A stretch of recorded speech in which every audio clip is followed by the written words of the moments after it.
Si tu pars en Erasmus en Italie, l'un des documents les plus importants que tu devras obtenir, c'est le Codice Fiscale. Si tu n'as jamais entendu parler de ce document, ne t'inquiète pas, je suis là pour ça, un jour de plus. Je suis Morgane d'Erasmus Play, et dans cette vidéo, je vais t'expliquer ce qu'est le Codice Fiscale et comment le demander.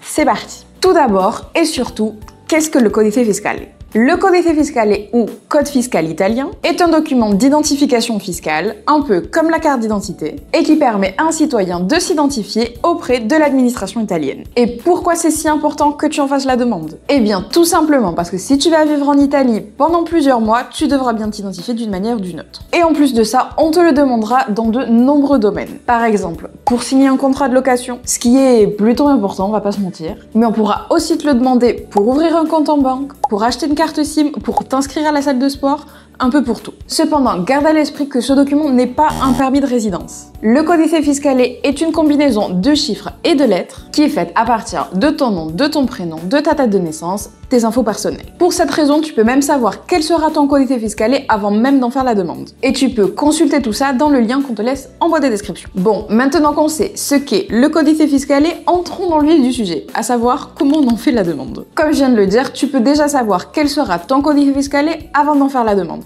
Mais ça n'exclut pas que tu dois en faire la demande. En plus, c'est gratuit, donc vraiment, t'as pas d'excuses. Tu devras te le procurer si tu restes au moins 3 mois en Italie. Mais attention, tu devras faire la demande une fois que tu vas savoir où tu vas vivre. Parce qu'évidemment, pour l'obtenir, tu devras renseigner ton adresse en Italie. Pour demander le Codice Fiscale, tu devras te rendre dans l'un des bureaux de l'administration italienne, connu sous le nom d'Agenzia delle Entrate. Et les étapes nécessaires à la demande du Codice Fiscale sont les suivantes. Prends des notes.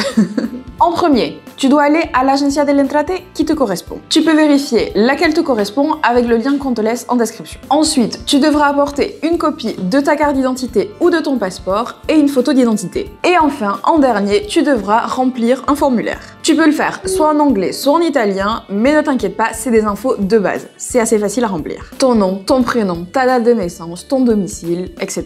Une fois que tu l'as demandé, ton Codice Fiscale arrivera chez toi sous une quinzaine de jours. Mais en attendant, on te donnera un petit papier qui pourra justifier ton identité. Ce que je viens de te décrire, c'est la façon la plus courante de demander le Codice Fiscale. Mais sache que tu peux aussi le faire dans les ambassades italiennes en France ou même en ligne. Et c'est tout pour la vidéo d'aujourd'hui.